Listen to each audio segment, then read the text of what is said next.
بسم اللہ الرحمن الرحیم۔ واقعہ ہے حضرت داؤد علیہ السلام کا بلا میں مبتلا ہونے کا۔ روایت ہے کہ حضرت داؤد علیہ السلام کے بلا میں مبتلا ہونے کا یہ سبب تھا کہ ایک روز کتاب صحیفہ پیشین پڑھتے تھے۔ اس میں حضرت ابراہیم علیہ السلام اور حضرت اسحاق علیہ السلام اور حضرت یعقوب علیہ السلام کی بزرگی کا بیان لکھا پایا۔ انہوں نے اپنے دل میں کہا کہ ان حضرات نے خداوند قدوس کے کیا کام کیے تھے جو یہ مرتبے اور بزرگیاں پائیں۔ اسی وقت دربار الہی سے خطاب آیا، اے داؤد، ان پر میں نے مختلف قسم کی بلائیں نازل کی اور وہ اس میں ثابت قدم رہے، اسی وجہ سے ان کو مرتبہ و بزرگی میری طرف سے عنایت کی گئی۔ بس حضرت داؤد علیہ السلام نے خدا تعالیٰ کے حضوری میں درخواست کی، الہی تو ہم کو بھی کسی بلا میں مبتلا کر، انشاءاللہ میں بھی صبر کروں گا اور ثابت قدم رہوں گا، تاکہ اس کے صلہ میں مجھ کو بزرگی ملے اور میں خدا کے یہاں سے مرتبہ پاؤں۔ بعد روایات سے معلوم ہوتا ہے کہ حضرت داؤد علیہ السلام کو جب بادشاہ طالوت کی سلطنت ملی اور قوم بنی اسرائیل پر بادشاہ مقرر ہوئے تو مارے خوشی کے انہوں نے یہ اعلان کیا، میں اللہ کی قسم اچھی طرح سے عدالت کروں گا اور ہر ایک کے ساتھ انصاف کروں گا۔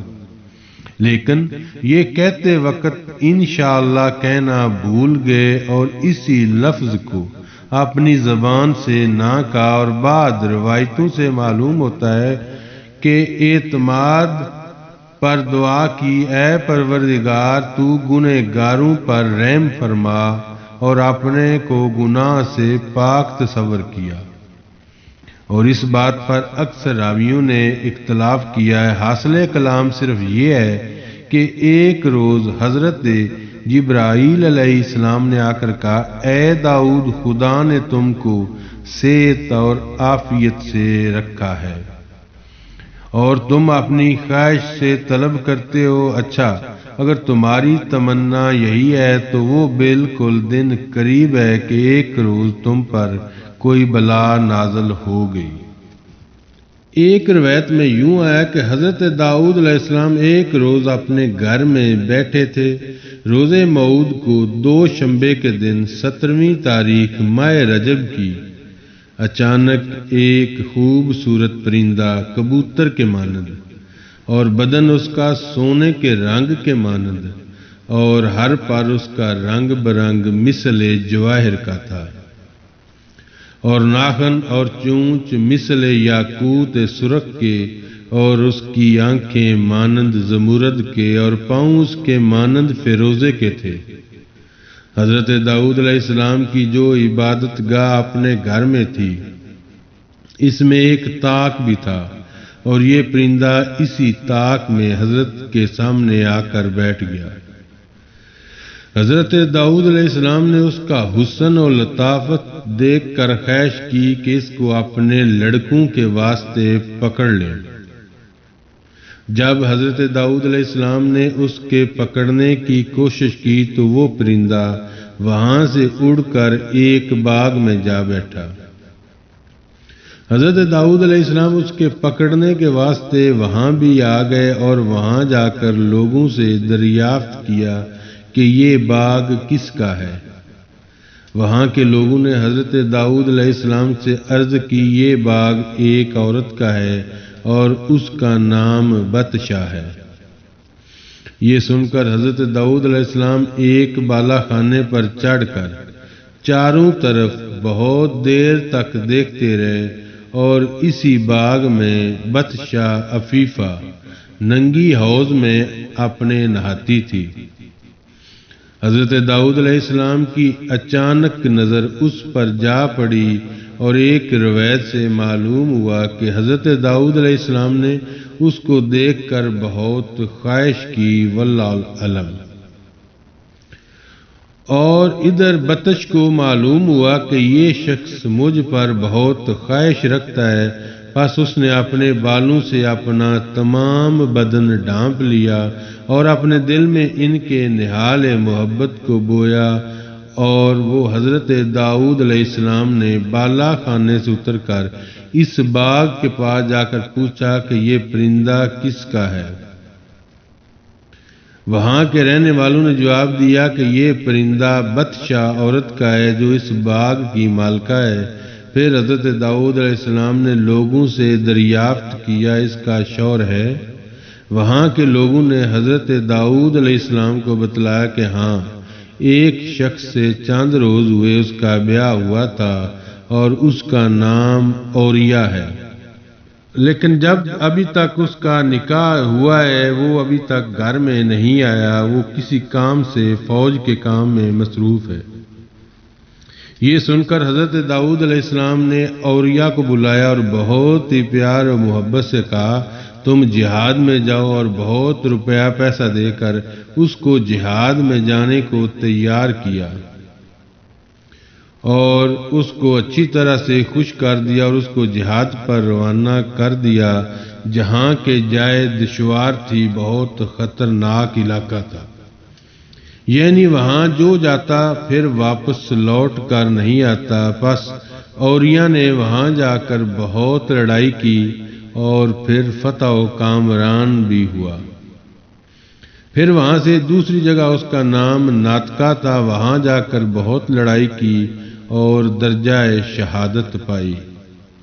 اس کے بعد اس لشکر نے حضرت داؤد نے روانہ کیا تھا اس ملک کو فتح کر کے بہت سا مال غنیمت لے کر حضرت داؤد علیہ السلام کو دیا، اور حضرت داؤد نے اوریا کی شہادت سن کر 1 سال تک تعزیت کی اور اس کے بعد اس بطشا عورت کو اپنے نکاح میں لائے، اور اس کے علاوہ 99 بیویاں ان کی اور تھیں۔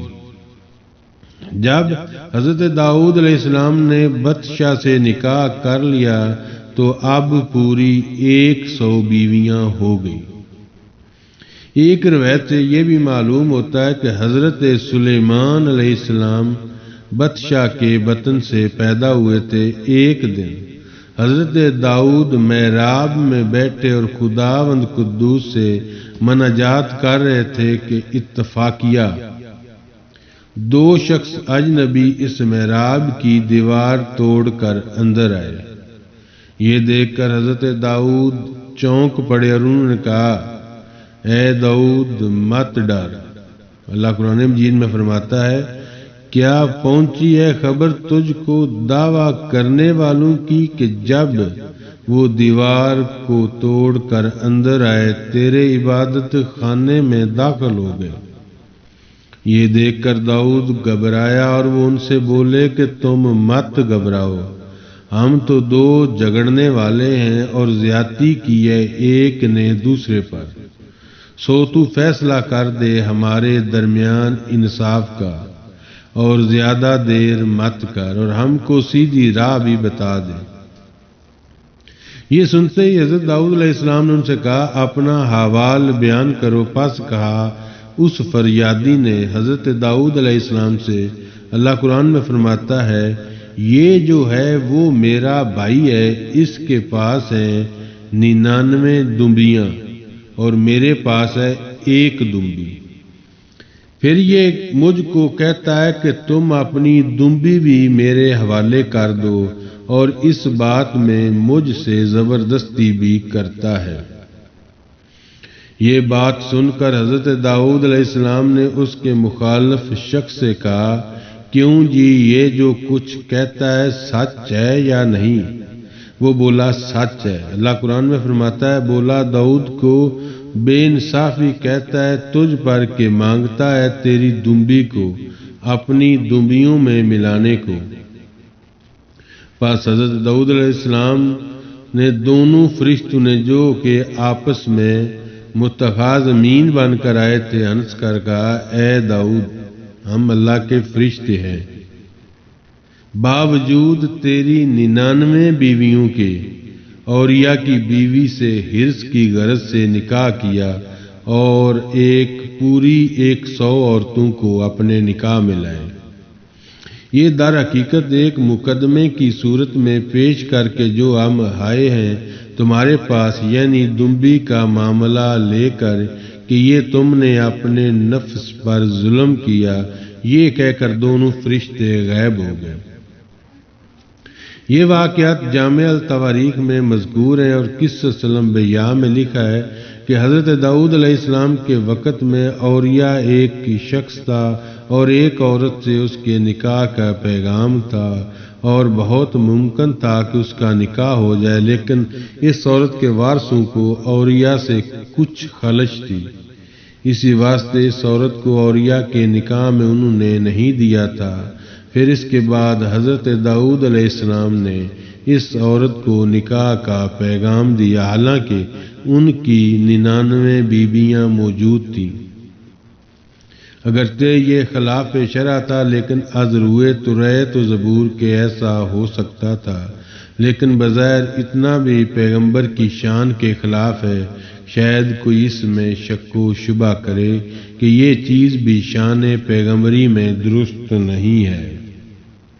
یہ در حقیقت جانچ تھی جو ان دو فرشتوں کے ذریعے سے کرائی گئی اور حضرت داؤد علیہ السلام اس بات سے بہت ہی نادم ہوئے اور اس واقعہ سے ان کو معلوم ہو گیا کہ وہ دونوں فرشتے اپنی دنبی کا معاملہ لے کر ہم کو نصیحت کرنے آئے تھے۔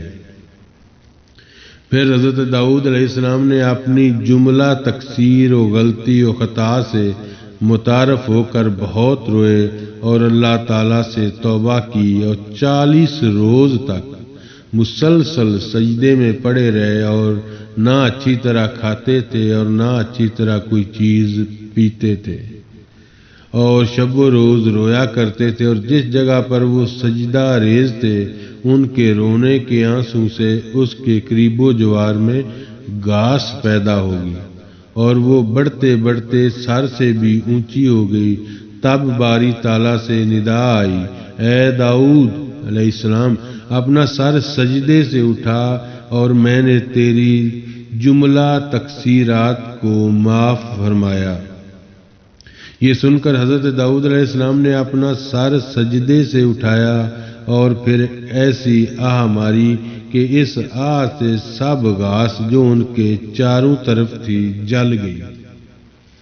اللہ تعالیٰ قرآن مجید میں فرماتا ہے، اور داؤد نے خیال کیا، ہم نے اس کو جانچا اور پھر گناہ بخشوانے لگا اپنے رب سے، اور پھر گر پڑا جھک کر سجدے میں اور رجوع ہوا اللہ تعالیٰ کی طرف۔ بس ہم نے معاف کیا اس کو وہ کام۔ حضرت جبرائیل علیہ السلام نے آ کر فرمایا، اے داؤد، اوریا کی قبر پر جا کر اس سے اپنی غلطی اور تقصیر کی معافی مانگ، تاکہ کل قیامت میں وہ آ کر تم سے مواخذہ نہ کرے۔ حضرت داؤد علیہ السلام نے حضرت جبرائیل علیہ السلام کی اس بات کو سن کر اس کی قبر پر جا کر پکارا، اوریا! تیسری دفعہ اس نے جواب دیا، تم کون ہو جو بار بار پکارتے ہو اور مجھے نیند سے جگا دیا؟ حضرت داؤد علیہ السلام نے کہا، میں داؤد ہوں۔ وہ بولا، اے خلیفہ خدا، آپ یہاں کیوں آئے ہیں؟ اس وقت حضرت داؤد علیہ السلام نے فرمایا کہ میں تم سے معافی چاہتا ہوں۔ اس نے کہا، حضرت داؤد، آپ نے تو مجھ کو جہاد میں بھیجا تھا، میں وہاں جا کر شہید ہو گیا، اس کے بدلے میں اللہ تعالیٰ نے مجھ کو جنت میں جگہ دی ہے اور اب آرام سے ہوں، اور جو کچھ آپ نے میرے ساتھ کیا ہو گیا وہ سب میں نے معاف کیا۔ بس حضرت داؤد علیہ السلام نے اس سے خوش ہو کر اپنے گھر کی راہ لی۔ پھر حضرت جبرائیل علیہ السلام نے ان سے آ کر کہا، اے داؤد، خدا نے تم کو سلام کہا ہے۔ ماشاءاللہ ماشاءاللہ۔ اور فرمایا ہے کہ پھر تم اولیاء کے پاس جا کر کہو کہ تم کو میں نے جہاد فی سبیل اللہ میں بھیجا تھا، محض اپنی نفس کی خواہش سے۔ تو وہاں جا کر شہید ہوا، میں نے بطشاہ سے نکاح کیا، یہ تقصیر مجھ سے ہوئی، تو مجھ کو معاف کر۔ پس بے موجب ارشاد جناب باری تعالیٰ کے حضرت داؤد علیہ السلام نے اولیاء کی قبر پر جا کر پکارا۔ اس نے جواب دیا، اے حضرت داؤد علیہ السلام، پھر کیوں آپ مجھ کو پکارتے ہو؟ اپنا احوال کہو۔ انہوں نے بادشاہ، اس کی عورت کی حقیقت سب بیان کی اور اپنی خطا کی معافی چاہی۔ اولیاء نے اس کا جواب کچھ نہ دیا۔ حضرت داؤد بہت گرویدہ ہوئے اور رو رو کر کہا، اے اولیاء، میری غلطی معاف کر، میں نے اپنے نفس پر ظلم کیا۔ تب اس نے کہا، اے حضرت داؤد، مت رو، اس بارے میں تم کو معاف نہ کروں گا جو تم نے کیا ہے۔ پھر حضرت داؤد علیہ السلام نے رو رو کر معافی مانگی، پھر بھی اس نے معاف نہ کیا۔ تب درگاہ الہی سے ندا آئی، اے داؤد مت رو، میں نے تجھ کو معاف کیا۔ حضرت داؤد علیہ السلام نے عرض کیا، یا الہی، اور یا مجھ کو معاف نہیں کرتا۔ تب حکم ہوا، اے داؤد، حشر کے دن اس کے لیے ایک محل یاقوت سرخ کا بنواؤں گا اور اس میں حوریں جنت کی رہیں گی، اور یا کو ان پر عاشق اور فریفتہ کروں گا، تب اس کے بدلے میں وہ تم کو معاف کر دے گا۔ روایت ہے کہ اللہ تعالیٰ نے اسی وقت جنت میں ایک مکان پرتکلف ہیرے جواہرات سے بنا کر اولیاء کو دکھایا، اور پھر اس نے فرمایا کہ حضرت داؤد علیہ السلام کو معاف کر تو یہ محل جنت تجھ کو دوں گا۔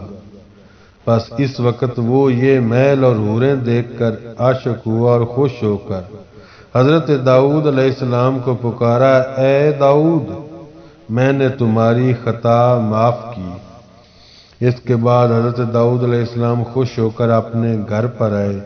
ایک دن بنی اسرائیل جمع ہو کر کہنے لگے، اے نبی اللہ، آپ کو کیا ہو گیا کہ ہم لوگ آپ کو تقریباً 40 دن سے دیکھتے ہیں، آپ نے کھانا پینا چھوڑ دیا ہے اور غم دیدہ ہو کر ہر وقت سرگرداں رہتے ہیں۔ یہ سن کر حضرت داؤد علیہ السلام نے فرمایا، اے میرے صاحبو، خدا نے جب مجھ کو خلیفہ کیا اور تم پر نبی بنا کر بھیجا اور مجھ کو منع فرمایا تھا کہ دیکھو تم نفس امارہ کے پیچھے مت پڑنا ورنہ خراب ہو جاؤ گے، پس میں نے اس بات کا خیال نہ کیا اور میں بھول گیا، اور اسی بھول میں نے نفس امارہ کی پیروی کی تھی، یعنی ایک شخص جس کا نام اوریہ تھا، میں نے مغالطہ دے کر اس کو جہاد میں بھیجا اور وہاں وہ شہید ہو گیا، اور میری تمنا تھی کہ بعد شہید ہونے کے اس کی عورت سے نکاح کروں، چنانچہ میں نے ایسا ہی کیا، یعنی اس کی چھوڑی ہوئی بیوی سے میں نے نکاح کر لیا۔ اپنی اسی پاداش میں خداوند کریم مجھ کو چند روز تک اسی بلا میں مبتلا کیا، اور اب خدا کا بڑا فضل و کرم ہے کہ اس نے اس سے مجھے نجات بخشی ہے۔ اور ایک روایت میں واب ابن منبع سے ہے کہ حضرت داؤد علیہ السلام اپنی اس خطا کی وجہ سے تقریباً 30 سال تک رویا، اور اس کی کثرت سے اپنی آنکھوں سے آنسو بہاتے تھے کہ کپڑے تر ہو جاتے تھے۔ اور ایک روایت سے معلوم ہوتا ہے کہ ان کے ماننے والے عابد بھی تقریباً 4000 کے لگ بھگ تھے، اور وہ بھی رویا کرتے تھے۔ اور حضرت سلیمان علیہ السلام جو آپ کی اولاد سے تھے، وہ اپنے والد کی آنکھوں سے آنسو پوچھا کرتے تھے۔ اور ایک روایت حضرت حسن بصری رحمۃ اللہ سے بھی ہے کہ کہ حضرت داؤد اپنے گناہ کے معاف ہونے کے بعد بھی انتہائی انکساری کی وجہ سے اپنی روئی پر نمک چھڑک کر کھاتے تھے اور پھر بھی ہر وقت آنسو بہاتے تھے، اور ایک روایت یہ بھی معلوم ہوتا ہے کہ یہی خوراک صاحب تقصیر کی، اور حضرت داؤد علیہ السلام کا حال تقریباً 70 سال تک یہی رہا۔